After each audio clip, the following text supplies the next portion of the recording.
রাতে শুরু শেষ চারের লড়াই। প্রথম পরীক্ষায় মুখোমুখি ফ্রান্স স্পেন। ফরাসিদের সামনে টানা তৃতীয়বার ফাইনাল খেলার হাতছানি। তেমনি 16 বছর পর শিরোপার মঞ্চে যাবার সুযোগ স্প্যানিশদের। কেমন কাটছে ফুটবল তারকাদের বিশ্বকাপ, আর কেমনই বা যাচ্ছে তাদের ফ্যানদের এবারে আসর, সেসব নিয়ে আমাদের নিয়মিত আয়োজন প্ল্যানের প্রেজেন্স কিক অফে সবাইকে স্বাগত জানাচ্ছি। আমি আপনাদের সাথে আছি সাফায়েত মৃদুল, আর যথারীতি আমার সাথে আছেন ফুটবলের ক্রেজি ফ্যান, যারা ফুটবলকে ভালোবাসেন, ফুটবল নিয়ে যাদের ধ্যান করে না তাদের আমি আসলে পরিচয় করে দিতে চাই। আমার সাথে যারা আছেন পাঁচজন, আমি একটু ডান সাইড থেকেই তাদের পরিচয়গুলো নিতে চাই। আপনাদের কোত্থেকে আসছেন এবং কোন দল সাপোর্ট করেন? আমি দেখতে পাচ্ছি আসলে জার্সি পরা। আমার নাম হচ্ছে ফজলে করিম ফাহাদ। আমি হচ্ছে ধানমন্ডিতে থাকি, আর হচ্ছে ইউনিভার্সিটি অফ এশিয়া প্যাসিফিক পড়াশোনা করছি, ডিপার্টমেন্ট অফ সিভিল ইঞ্জিনিয়ারিং। ওকে, ফ্রান্সের অবভিয়াসলি। আমার নাম মুসারাত তাবাসসুম জাহিন। আমি ফার্মগেটে থাকি। আমি হচ্ছে ঢাকা ইউনিভার্সিটির আইবিএতে পড়াশোনা করছি তৃতীয় বর্ষে, আর আমি হচ্ছে আর্জেন্টিনা সাপোর্টার। আমি আবরার ইফতেশাম। আমিও ঢাকা ইউনিভার্সিটি আইবিএতে আছি থার্ড ইয়ারে। আমি আর্জেন্টিনা সাপোর্ট করি। আমি রওশন তাবাসসুম জাইমা। আমি ঢাকা ইউনিভার্সিটির আইবিএতে তৃতীয় বর্ষে আছি এবং আমি ফার্মগেটে থাকি এবং ওর মতোই। অ্যান্ড আমি হচ্ছে ব্রাজিল সাপোর্টার। জি, আমি শাহাদ ইসলাম মুগ্ধ, ঢাকা ইউনিভার্সিটি আইবিএ ফাইনাল ইয়ারে আছি, এলিফ্যান্ট রোডে থাকি আর ব্রাজিলের সমর্থক। আচ্ছা, আমি একটু ব্রাজিল সমর্থকদের বলছি, মানে এখনো মানে এই সাহসটা পান কিভাবে যে এইভাবে জার্সি পরে শোতে চলে আসছেন? আমি মনে করি এক্ষেত্রে লয়্যালটি বলে একটা কথা আছে, এবং রিলেশনশিপের যে লয়্যালটি বা যে ভালোবাসা, তার থেকে আমার মনে হয় ফুটবলের ক্ষেত্রে বা যে ভালোবাসাটা, that is very different and pure. হারলেও এটা আসলে ডিপেন্ড করে না কি হারছে কে জিতছে, এটাই আমি বলতে চাই আর কি। আচ্ছা, আর ঐতিহ্যের একটা ব্যাপার আছে দিন শেষে, এই কাপগুলো না দেখলে ছোট ছোট দলগুলো তারা গড়াবে কিভাবে? তো সেটার জন্য আমাদেরকে দেখে শিখবে যে আচ্ছা পাঁচটা তারা থাকলে কিরকম লাগে, ওটা দেখেই তো ওরা আগে যায় কাপ জেতার জন্য। আরে তার মানে আপনি কি বলতে চাচ্ছেন যে আর্জেন্টাইন ফ্যানদের বলতে চাচ্ছেন আপনারা হচ্ছে তাদের অনুপ্রেরণা, এরকম কিছু? অবশ্যই, শতভাগ। এটা কি আসলে? আমি মনে করি ঐতিহ্য ছাড়া তো আসলে ওনাদের কিছু নাই, তো ঐতিহ্য নিয়েই আসলে কথাটা সবসময় আসে। তো আমরা আসলে আমরা তো ফরওয়ার্ড, আমরা তো আসলে দূরদর্শী চিন্তা ভাবনা করি, এবং সেই অনুপ্রেরণায় আমরা আগে এগিয়ে যাচ্ছি। এন্ড আমরা অনেক আগে কি হয়েছে তার চেয়ে বেশি আমরা এখন কি করতে পারি সেটাতে বেশি বিশ্বাসী। রাইট। আপনিও কি সেম? আমি কমপ্লিটলি এগ্রি করি। এন্ড ব্যাপারটা এটাই যে আমি জন্মের পর থেকে যা দেখতেছি তার উপরে আসলে একটা রেশনাল মাইন্ডসেট নিয়ে ব্রাজিল সাপোর্ট করা আমার মনে হয় না উচিত হবে। ফ্রান্সের একজন সাপোর্টার রয়েছেন, আসলে ফ্রান্স কি বলবে এই ব্রাজিল আর্জেন্টিনার মাঝে? আসলে দুইটা স্টার তো আসলে আমার পেজটা খুব কম হয়ে যাচ্ছে, কিন্তু মানে আমার একটা আছে হচ্ছে এখানে, যে যখন ওনারা বললেন যে ওনারা হচ্ছে 5 স্টার বিশিষ্ট একটা জার্সি পরেন, হ্যাঁ, লয়্যালটি দিস এন্ড দ্যাট, তো যখন আর্জেন্টিনার ক্ষেত্রে যখন সেই জিনিসটা ওরা বলতে চায়, তখন কেন ওদেরকে বলা হয় যে হাত দিয়ে গোল দেওয়া হয়েছিল, হ্যাঁ, কিংবা হচ্ছে আচ্ছা, এই জিনিসগুলো তো তাদের আসলে ইতিহাসের সাথে রয়েছে, তাই না? এই জন্যই তো বলে, তাই মানে ভুল কিছু বলে, এরকম ভুল তো না। না, এখন তিনি নিজেই আসলে স্বীকার করেছেন যে আমি হাত দিয়ে গোল দিয়েছি, হ্যান্ড অফ গড। সো সেখানে তো তারা ভুল কিছু এটা একটা আসলে আর্টিস্টিক ব্যাপার, বুঝছেন? আচ্ছা, মানে আপনি ফুটবলের মধ্যে হ্যান্ডবল খেলবেন, সেটা আর্টিস্টিক ব্যাপার। অবশ্যই, যদি এটা ধরা না হয় তাহলে অবশ্যই। আচ্ছা, চুরিবিদ্যা মহাবিদ্যা যদি ধরা না পড়ে, ওকে। আর যদি ধরা পড়ে যায় অডিয়েন্সের চোখে, তখন কি হবে? পড়ে নাই তো, অবশ্যই পড়েছে। ওয়ার্ল্ড কাপ আছে, পড়ে নাই। মানে আলটিমেট যেটা আমাদের শিরোপা, সেটা আমরা ঘরে পাই। এক্স্যাক্টলি, এটাই হচ্ছে দিন শেষে আমরা we became the world champion, we are the defending champion. So মানুষ তো কথা বলবেই, কুছ তো লোক কহেঙ্গে, লোগোं का काम है कहना। আচ্ছা আচ্ছা, ফ্রান্সের যদি বলি যে আজকে খেলা রয়েছে স্পেনের সাথে, কি মনে হচ্ছে আসলে স্পেনের সাথে? Definitely Spain is a very strong team, এবং ওনাদের লাস্ট ওয়ার্ল্ড কাপের থেকে হচ্ছে এই ওয়ার্ল্ড কাপে অনেক বেশি ইমপ্রুভ করেছে আমরা দেখতে পাই, স্পেশালি যখন লামিন ইয়ামালের মতন একজন ইয়ংস্টার রয়েছে, ট্যালেন্ট রয়েছে টিমে, তো সেক্ষেত্রে অবশ্যই রাইট সাইড একটা থ্রেট থাকে। ডেফিনেটলি মাঝখানেও খুব একটা আমরা গতবারের মতন অতটা পাই নাই, কিন্তু এবারও আমরা দেখতে পাচ্ছি ওজারবাল যা খেলতেছে ফাইনাল থার্ডে যায়, বিশেষ করে প্রত্যেকটা বলে হচ্ছে গোলে কনভার্ট করতেছে। সো এই জিনিসগুলোও আসলে ইয়ার মধ্যে নেওয়া উচিত ফ্রান্সের। অবশ্য ফ্রান্সের ডিফেন্সও খুব কম যায় না, ফ্রান্সের ডিফেন্স অনেক ওয়ার্ল্ড ক্লাস ডিফেন্ডার্স আছে। লেফট উইং, রাইট উইং এর জন্য ফ্রান্সের অ্যাটাক তো আসলে সবাই দেখতেছে। আগের থেকে আসলে প্রেডিকশন করে অনেকে বলতেছিল যে ফ্রান্স এবার চ্যাম্পিয়ন, কিন্তু যতই অ্যাটাকিং, কিন্তু আলটিমেটলি কিন্তু সর্বোচ্চ স্কোরার টিম মনে হয় আর্জেন্টিনা। পুরো ওয়ার্ল্ড এবার ওয়ার্ল্ড কাপ ফ্রান্সের 16 গোলস, আর্জেন্টিনার 17 গোল। সো এত অ্যাটাকিং আসলে কি হলো দিন শেষে? অবশ্যই অলমোস্ট লেভেল আপ করে ফেলেছে মেসির সাথে, the greatest player ever. So ওইখান থেকে বলা যায় যে হ্যাঁ, কিছুটা কনফিডেন্স তো অবশ্যই আছে, বাট অবশ্যই কি বলে স্পেনকে আসলে ছোট করে দেখার কিছু নাই, কারণ স্পেন খুবই ভালো টিম এবং স্পেন 2010-এর ওয়ার্ল্ড কাপের পর থেকে কিছুটা ডাউন হয়ে গেল, আমরা এবার দেখতেছি এই ওয়ার্ল্ড কাপে আসলে দে আর জাস্ট অ্যামেজিং। তারা স্বমহিমায় ফিরেছে আসলে। আমি যতটুকু জানতে পেরেছি আপনাদের জন্য নাকি জমজ। জি জি আচ্ছা, তাহলে একজন ব্রাজিল একজন আর্জেন্টিনা কিভাবে সম্ভব? না, আমি বলতে চাই এখানে ও যেটা বললো, আচ্ছা, ও বলার পর আমি যে- বলবো, ওরটা আপনি শোনার পর আমারটাও শুনুন। আচ্ছা ঠিক আছে। তো ও যে ঐতিহ্যের কথা বললো, হ্যাঁ, যে আমাদের শুধু ঐতিহ্য আমরা ধরে রাখতে পারি এবং জন্মের আগে যে ঐতিহ্য সেটা নিয়ে আমাদের তেমন একটা আপনাদের মাথা তো ঘামানো জন্ম উচিত হয় না। সেম টাইমে, তাই না? হ্যাঁ, বাট হ্যাঁ, জন্মের আগেই বড়- শুনে বড় ব্রাজিল এখানে- এখানে বড় কে? বড় কে? আমি অবশ্যই ও আচ্ছা। এই জন্য আমার মনে হয় মানুষজনই তো। যারা আসলে পরে জন্মগ্রহণ করে তাদের আসলে পৃথিবীতে আসার পরে যেহেতু সময়টা কম, তারা তাদের ইন্টিগ্রিটি অনেক বেশিক্ষণ ধরে ধরে রাখতে পারে আমার মনে হয়। যত পৃথিবী দেখবে তত মনে হবে যে আচ্ছা ঠিক আছে আমি বিলিয়ে যাই with the rest of the world, যেটা ওর ক্ষেত্রে হয়েছে। That is very unfortunate. তো আমি একটু ওকে জিজ্ঞেস করতে চাই, হ্যাঁ, দ্যাট ইজ ও যে ওর ইন্টিগ্রিটিটা হারাই ফেলছে, দ্যাট ইজ ভেরি আনফরচুনেট। কারণ আমার মনে হয় যে যারা ধরেন ওই যে ওই একটা টিমের প্রতি যে ভালোবাসাটা যদি না থাকে তাহলে আর কি ওর মতো সাপোর্টারের জন্ম হয়। কারণ আমি একটু ওকে জিজ্ঞেস করতে চাই, তুমি জন্মের পরে আমরা ছোটবেলা থেকে যতক্ষণ পর্যন্ত আমার মেমরি আছে মানে আমরা ওর- ব্রাজিল ওর- সাপোর্টার ছিলাম, তারপরে ও না, হঠাৎ ওর করে আমি আমার এটাই মনে হয়- বলতে চাই যে আসলে মানে এটা আসলে দিবা স্বপ্ন বলি আমরা এটাকে, যে ও নাকি স্বপ্নে দেখছে যে আমরা নাকি ছোটবেলার পরেই নাকি আমরা ব্রাজিল সাপোর্টার ছিলাম, এরকম কোনো মেমরি আমার নাই আসলে। মানে ও নাকি জন্মের পরে ভাবছে, জন্মের আগে Brazil last world cup champion হয়েছে, জন্মের পরে ওটা কিভাবে ভাবছে। আচ্ছা যাই হোক, তো তারপর এখন আমার মনে হচ্ছে যে একটা র্যাশনাল মানুষ যার ভেতরে র্যাশনালিটি আছে, সে তো অবশ্যই আর্জেন্টিনাই সাপোর্ট করবে। তো ও আসলে ঐতিহ্যর অনেক কথা বলতে পারে, বাট একটা as a rational person I think I support Argentina. মানে কিভাবে সম্ভব হলো আমি এটাই জানতে চাই আসলে। মানে এটা আমি আসলে ওকে কোয়েশ্চেন করতে চাই যে এটা কিভাবে সম্ভব হলো যে হঠাৎ করে এটা একদিন ও এটা এটা সম্ভব কেনই হয়েছে যে বা মানুষ আর্জেন্টিনাকে যখন সাপোর্ট করবে। পারফরম্যান্স দেখে, মানুষ যখন একটা খেলাকে সাপোর্ট করে, দেখে, বুঝে, তখন স্কিল ওয়াইজ তোমার অবশ্যই আর্জেন্টিনাকে সাপোর্ট করা উচিত। যখন বুঝে খেলাটা তখন সে আরো বেশি দৃঢ়ভাবে নিজে যে ছোটবেলা থেকে যে টিমটা সাপোর্ট করছে সেটাকে সাপোর্ট করে বলে আমার এটা মনে আচ্ছা, হয়। আপনারা যখন জন্মগ্রহণ করছেন তার কিছু 2-1 বছর আগে হয়তো বা ব্রাজিল কাপ জিতছে, জি। কিন্তু আর্জেন্টিনা সেই 86-তে জিতছিল, কিন্তু আপনি কিভাবে বুঝলেন যে এই যে কারণ আপনার তো একটা প্রসপেক্টিভ প্লেয়ার্স থাকে তো প্রত্যেকটা টিমে কিছু। লিওনেল মেসি যে টিমে আছে লেটস সে, হ্যাঁ, সেই টিম ভালো করবে। তখন তো কাকাও ছিল, হ্যাঁ, তখন কাকা ছিল, রোনালদো and ছিল। এটা হ্যাঁ, and এটা তো একদম হিস্ট্রি বলে দেয়, ম্যারাডোনার কথা বলেন বা যেটাই বলেন, এন্ড মানে আমাদের যে আপনি প্রসপেক্টিভ একটু আগে চিন্তা বললেন যে ভাবনা, আপনি হিস্ট্রি খুঁজেন না, না সেই যে আপনি আবার কেন হিস্ট্রি খুঁজতেছেন? Players like Maradona, players like Messi, এরা তো আসলে এক বছর একজন হয়ে যায় না, এটা তো আসলে দিস ইজ এ হিস্টোরিক্যাল জিনিস। তো ওদের হিস্ট্রি পাঁচটা বলে, বাট এটা তো একটা মানে বছর পর বছর হয়ে আসতেছে, and আমরা প্রসপেক্ট চিন্তা করে আমরা And আসলে বছর পর দল support বছরই করি। আমরা খেলার পরে 5টা আমরা কাপ জিতেছি, যেটার সংখ্যায় তোমারটা অনেক কম জাহিন, তোমার সেটা মাথায় রাখা উচিত। আচ্ছা, আমরা আরো একজন ব্রাজিল সমর্থক রয়েছে, আপনি একটু যোগ করতে চাইবেন কিনা আসলে? জি অবশ্যই। এখানে যখন আর্জেন্টিনা ফ্যানরা বলছে যে ওয়ার্ল্ড ফুটবলে প্রসপেক্টটা তাদের আছে বিধায়ী তারা জন্মের পর যখন খেলা দেখা শুরু করছে ওরা আর্জেন্টিনার কাছে গেছে, আমি এখনো বলবো যে আমরা একটু যদি নিজেরা চিন্তা করে দেখি, গত 10-15 বছরও যদি চিন্তা করি, যখনই কোনো ইয়াং প্রসপেক্ট আসে, সেটা কোনো উইঙ্গার হোক, অ্যাটাকার হোক, সবসময় কিন্তু দেখবেন সেই প্লেয়ারটা বেশিরভাগ সময় ব্রাজিলেরই। আমরা নেইমারের সময় থেকেই যদি কথা বলি, নেইমার ছিল, রাফিনহা আসলো, মাঝখান দিয়ে আপনার ভিনিসিয়াস আসলো, রড্রিগো আসলো, বা কিছুদিন আগে আপনার ম্যানচেস্টার সিটি সেভেনহো নামের একটা প্লেয়ার কিনলো। ব্রাজিলের প্লেয়ারদের প্রতি গ্লোবাল ফুটবলেও এত বেশি টান যে তাদের 16-17 বছর হলেই 50-60 মিলিয়ন দিয়ে কিন্তু নিয়ে নেয়, যে জিনিসটা হয়তো আমি জানি না। আর্জেন্টিনার অবশ্যই মেসি আছে, মেসি একাই অনন্য অবশ্যই, কিন্তু মেসি ছাড়া এরকম 5 জন অন্য নাম পাওয়া যাবে নাকি আর্জেন্টিনার রিসেন্ট ট্যালেন্ট? কারণ জাহিন যেটা বলছিল একটু আগে, যে মেসির পর অন্য কোনো আর্জেন্টিনার প্লেয়ার কথা বলতে গেলে সেটা তাদের ম্যারাডোনা পর্যন্ত চলে যেতে হয়, যেটা প্রবাবলি আমার বাবাদের সময়। আমার ক্ষেত্রে কিন্তু সেই জিনিসটা করতে হয় না, কারণ আমার জন্য আমি ভিনিসিয়াসকে দেখছি, ভিনিসিয়াসের সাথে ইনজুরিতে পড়ে যাওয়া রড্রিগো আছে, এর ছাড়া সেভিনহো আছে, রাফিনহা আছে। কালকে কি আপনারা কি ইংল্যান্ডের জার্সি গায়ে দিবেন নাকি এই জার্সি পরে ইংল্যান্ডে সাপোর্ট করবেন কোনটা? অবশ্যই ইংল্যান্ডের জার্সিটা গায়ে দিতে হবে। আচ্ছা, কারণ দিতে আসলে হবে, ব্যর্থতা দিতে হবে। দেওয়ার একটা খুব বড় কারণ হচ্ছে যে ব্রাজিলিয়ান রক্তের সাথে আর্জেন্টিনাকে সহ্য না করতে পারা রক্তটাও শরীরটাকে গরম করে রাখে। এবং আচ্ছা, ওরা- আমি আর্জেন্টিনা আরেকজন জানছি, আপনারা যে আর্জেন্টিনা এবং হচ্ছে ইংল্যান্ডের যে ম্যাচ, সেই ম্যাচ কিন্তু পরিচালনা করছে ইসমাইল এলফাত, মানে সেই রেফারির সাথে কিন্তু মেসির একটা খুব ভালো সম্পর্ক রয়েছে। সেই সম্পর্ক হচ্ছে তার অধীনে কিন্তু এখনো মেসি হারে নাই এবং প্রত্যেক ম্যাচে তিনি গোল করেছে, মানে MLS এ।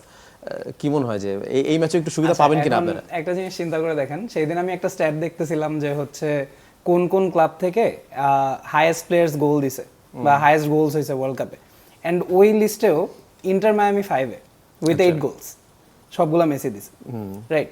সো যেই ম্যাচ ওই রেফারি অফিসিয়েট করছে এর জন্য ওই ম্যাচটা মেসি জিতছে, আসলে এমন না। মেসি ম্যাচটা জিতছে কারণ মেসি ম্যাচটা খেলছে, বুঝছেন ব্যাপারটা এরকম। সো আই ডোন্ট থিঙ্ক এই রেফারির যে এক্সটার্নাল ফ্যাক্টরসগুলো নিয়ে বাংলাদেশে আমরা যে সবাই ঝগড়াঝাটি মারামারি করি, আই ডোন্ট থিঙ্ক অ্যাকচুয়ালি পান্ডিতস যারা আছে, যারা এগুলা নিয়ে ডিসকাস করে, স্পেশালি আর্জেন্টিনা ইজিপ্টের ম্যাচটা নিয়ে অনেক কন্ট্রোভার্সি হয়েছে। আমি পার্সোনালি মনে করি একটা ফাউল ছিল যেখানে মলিনা আই থিঙ্ক থাপ্পড় মারছে প্রায়, এটা কোনোভাবেই ওভারলুক করা পসিবল ছিল না ইন মাই অপিনিয়ন। বাট যত ডিসিশনস নিয়ে চিলাচিলি হয়েছে ফেসবুকে, অ্যাকচুয়ালি সবগুলা মানে ওগুলো অ্যাকচুয়ালি কন্ট্রোভার্সিয়াল ডিসিশনস না, যত মেজর ডিসিশনস ছিল they were all correct. Overall I would say Argentina was favourite, but then again at the end of the day I don't really think Argentina team has directly anything with it. মেসিরও নিজের direct কোনো affiliation নাই এগুলোর সাথে, ফ্যান্সদেরও নাই, as long age আমরা দেখতেছি আমাদের দল সেমিফাইনাল খেলতেছে, আনলাইক সাম টিমস। আচ্ছা, আমরা আরো আলোচনা করব, তবে আমাদের একটা বিরতি যেতে হবে। দর্শক আমাদের সঙ্গেই থাকবেন, বেলুন প্রেজেন্স কিক অফে নিচ্ছি ছোট্ট একটা বিরতি, ফিরছি খুব। সবাইকে আবার স্বাগত জানাচ্ছি বেলুন প্রেজেন্স কিক অফে। দর্শক আপনারা জানেন যে আমাদের এই আয়োজন ভক্তদের নিয়ে, ফুটবল ভক্তদের নিয়ে, যারা ফুটবলকে ভালোবাসেন, এবং আমি আপনাদের সাথে আছি শাফাত মিদুল, আমার সাথে আছেন 5 জন ফুটবল প্রেমী। আমি যদি একটু বলতে চাই যে মানে ফ্রান্স, আমি যতটুকু জানতে পারলাম আপনি নাকি গুপ্ত, আপনাকে আর্জেন্টিনার সাপোর্ট করেন, এটা কি আসলে সত্য? না আসলে এই যে একটু আগে যেমন মানে আমি যতটুকু জানি যে একটা ঐক্যজোট থাকে হচ্ছে ফ্রান্স, পর্তুগাল, তারপর ব্রাজিল, কিন্তু আপনি আসলে উল্টো কেন, মানে না যাচ্ছে না তো? বিষয়টা হচ্ছে যে আমি তো আসলে হইতে পারে আমি আর্জেন্টিনা সাপোর্ট করি, কিন্তু আমার ওয়ার্ড্রোব তো আসলে ডাইভার্সিটি পছন্দ করে, সো আমার ওয়ার্ড্রোবে অনেক ধরনের জার্সি আছে, ব্রাজিল বাদে বাকি সবগুলা আচ্ছা, তার মানে আপনি কাইন্ড অফ অ্যান্টি ব্রাজিল আপনার ফুটবল পরিচয়? ডেফিনেটলি হ্যাঁ, ফুটবলে যদি পরিচয় বলা হয় তাহলে অবশ্যই অ্যান্টি ব্রাজিল। আচ্ছা, তার মানে আপনি আর্জেন্টিনার সাপোর্ট না ফ্রান্সের সাপোর্ট না? না না, ব্রাজিল মানে যে ফুটবল এমন তো জিনিসটা অ্যান্টি না। ব্রাজিলটা কেন আসলে? ব্রাজিল তো ভালো ফুটবল খেলে, তাই না? হ্যাঁ অবশ্যই ভালো তাহলে ফুটবল কেন খেলে। Anti Brazil? এই যে কিছু কিছু কারণ আছে, তার মধ্যে যদি আমি বলতে চাই যে কিছুক্ষণ আগে 11 নম্বর পরিহিত জার্সি রোনালদিনহো বললেন যে ব্রাজিলের নাকি অনেক ইয়াংস্টার আছে, হ্যাঁ ওদেরকে হচ্ছে 16-17 বছর আগে হচ্ছে 50-60-80 মিলিয়ন দিয়ে কিনে নেওয়া হয়। আমি একটু তার কাছে জানতে চাই যে আপনাদের রক্তে কি তাহলে ফুটবলের পাশাপাশি পোকার নামে জিনিসটাও কি আছে কিনা? যেমন নেইমারকে আমি কদিন আগে দেখলাম হচ্ছে মাঠে হেরে গেল, তার লাস্ট ওয়ার্ল্ড কাপ ছিল, সে 2 দিন পরে হচ্ছে পোকার খেলতে নেমে গেছে এবং সেখানে লস খেয়ে ওটা হচ্ছে চলে আসছে। এটা তো আসলে মনে হয় কালচার অনুযায়ী চলে, হ্যাঁ তাই না? হতে পারে, কিন্তু আর্জেন্টিনার মধ্যে জিনিসটা নাই। হ্যাঁ আর্জেন্টিনার মধ্যে হইলেও ওইরকম লেভেলে দেখা যায় না।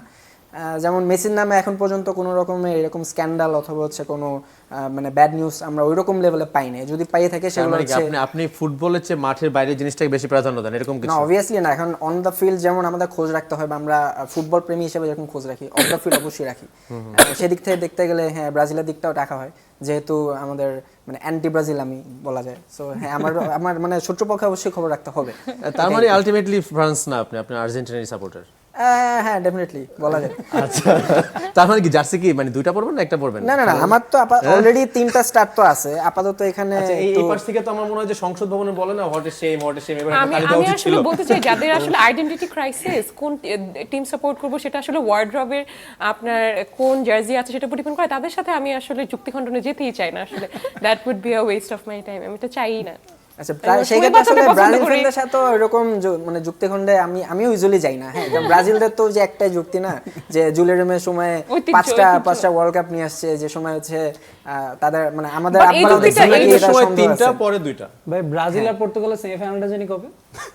আচ্ছা এটা কোন চ্যানেলে দেখানো হবে একটু যদি কোনটা ব্রাজিলের ব্রাজিলের যে এই ওয়ার্ল্ড কাপে যে সেমিফাইনালে উঠছে এটা যে কোন চ্যানেলে দেখাবে? এটা কি চ্যানেল 24 দেখাবে নাকি? হ্যাঁ এটা একটু এখানে একটা জিনিস বারবার চলে আসে, এই ফ্রান্সের জার্সি পরার মূল কারণটা আমি আপনাকে একটু ধরে বলি।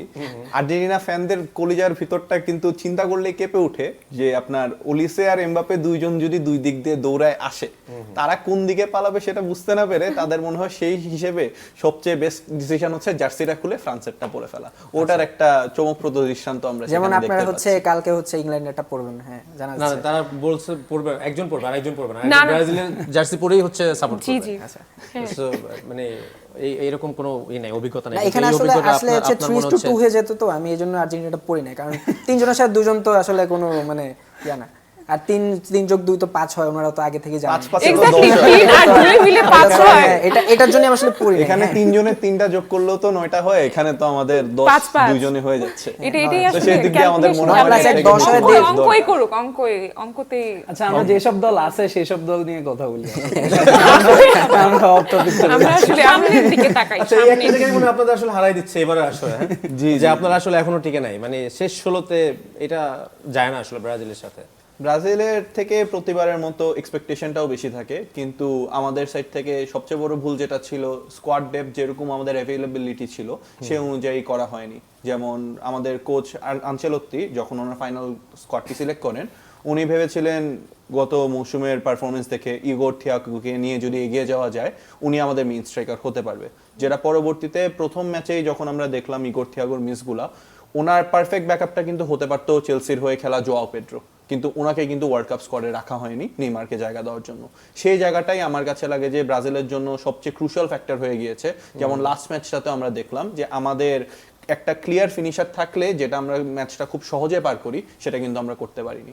তো এখানে ফিনিশিং এর অভাব ছিল, সেটা আসলে আমরা মনে হয় ডেথ।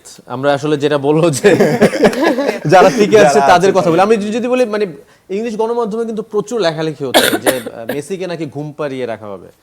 আসলে কি সম্ভব মেসিকে ঘুম পাড়িয়ে রাখা? দেখেন, আমি বলি, একটা মানুষ যদি 39 বছর বয়সে তার ওয়ার্ল্ড কাপের বেস্ট সিজন কাটায় সোফার in his career, I don't think এইসব গণমাধ্যমের কথাবার্তা আসলে ম্যাটার করে। আই থিঙ্ক লাস্ট ম্যাচ এই টুর্নামেন্টে মেসির ওয়ার্স্ট ম্যাচ ছিল এগেনস্ট সুইজারল্যান্ড, অ্যান্ড ওইটাতেও he got an assist, even though it was from a corner, but he still got an assist, and ও 120 মিনিটই পুরোটাই খেলছে, অ্যান্ড তার আগে প্রত্যেকটা ম্যাচে সে গোল দিছে। আই থিঙ্ক ওর ওই কনফিডেন্সটা আছে, ওর টিমের ওই ড্রাইভটা আছে যে ওরা নিজের জন্য খেলবে, ওরা দেশের জন্য খেলবে, ওরা মেসির জন্য খেলবে, and I think that matters a lot. আসলে মেসি মনে হয় এমন একটা সোল আসলে যার জন্য আসলে পুরো দেশটা খেলতে চায়, Yeah, আবার exactly. তিনিও আসলে পুরো দেশের জন্য খেলতে চায়। Exactly. মানে যেই জিনিসটা আসলে আমি যে জার্সিটা পরছি তার মধ্যে নাই আসলে দুর্ভাগ্যজনক ভাবে, কারণ না হলে হয়তো বা পর্তুগালের একটা সুযোগ ছিল মনে হয় যে এবার বিষয়ে ভালো কিছু করার। সে ইউরো জিতেই খুশি আসলে, তার মনে হয় আর কিছু লাগবে হ্যাঁ, না। এগুলো তো 6-7টা ম্যাচ, তো এগুলো তো আসলে ম্যাটার করে না, সবার কাছে আসলে ম্যাটার করে না। ম্যাটার করে না।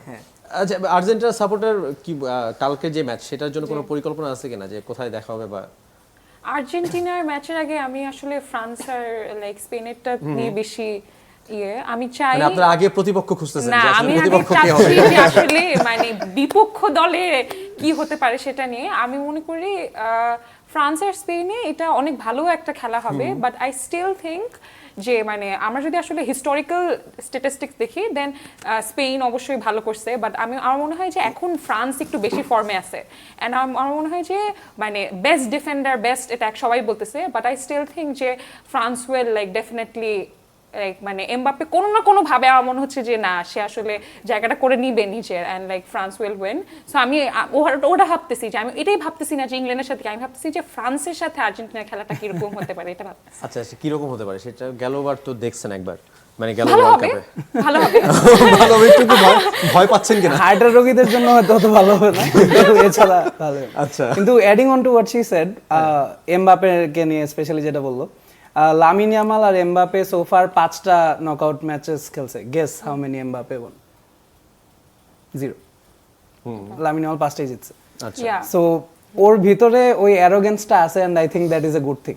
ও কোনো খেলা ভয় পায় না, অ্যান্ড সবাই এবার স্পেনকে যেভাবে আন্ডার এস্টিমেট করতেছে, ফার্স্ট ম্যাচটা ওরা কাবো ভার্দের এগেনস্টে ড্র করছিল দেখে সবাই বলছিল স্পেনের হাইপ কই, হ্যান ত্যান অনেক কিছু, কিন্তু at the end of the day Spain আস্তে আস্তে হলেও স্পেনের খেলা দিয়ে গেছে, তারা পুরো ওয়ার্ল্ড কাপে মাত্র একটা গোল কনসিড করছে। আচ্ছা, অসংখ্য ধন্যবাদ আসলে আপনাদের। আমরা প্রতিদিন একটা প্রেডিকশন নেই ম্যাচের, আজকের ম্যাচের একটু প্রেডিকশনটা যদি বলেন।